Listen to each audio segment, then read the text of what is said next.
finally it's time for Story Corner, and I'm sorry it's taken me so long to do another one of these, but sometimes life gets in the way.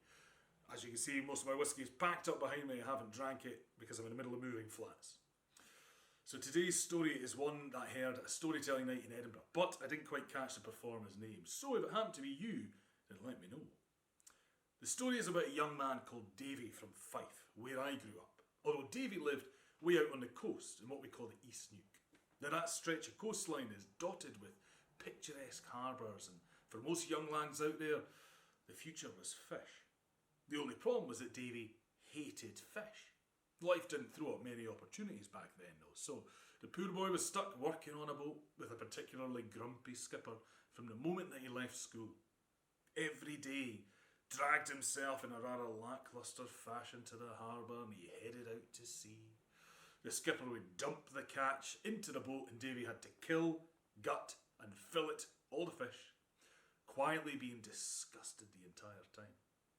Till one day, there was this enormous mackerel amongst a pile, and as Davy gazed into its eyes, he knew he couldn't kill it. While the old captain had his back turned, the young lad slipped the beautiful fish back over the edge into the water with barely a plop. But the skipper had seen that fish amongst the catch. I mean, how could he not? And when he turned around and it was gone, he knew what his useless fishing apprentice had done. He roared at Davy, "That's my livelihood. I don't work hard every day, facing the perils of the sea just to pay you to throw away good money." So when he got back to the shore, the skipper fired Davy on the spot, telling him never to darken his ship's door ever again. It was a bittersweet moment. The boy obviously hated his job, but then again, he did need some kind of work. So what does a Scotsman do when he's down on his luck? He goes to the pub. So as Davy was drowning his sorrows, a stranger sat down with him. I can tell when somebody's having a bad day. What's the matter? Well, the unemployed fisher boy explained his situation, and a wee glint appeared in his strange companion's eyes. "I have just the thing to help, young man. I've got a very special cow I can lend you." It's always a cow. "It produces richer, creamier milk than you've ever tasted.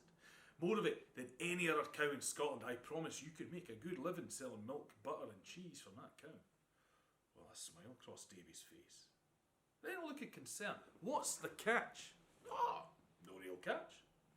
I'll come back in 3 years to collect the cow and I'll ask you 3 questions.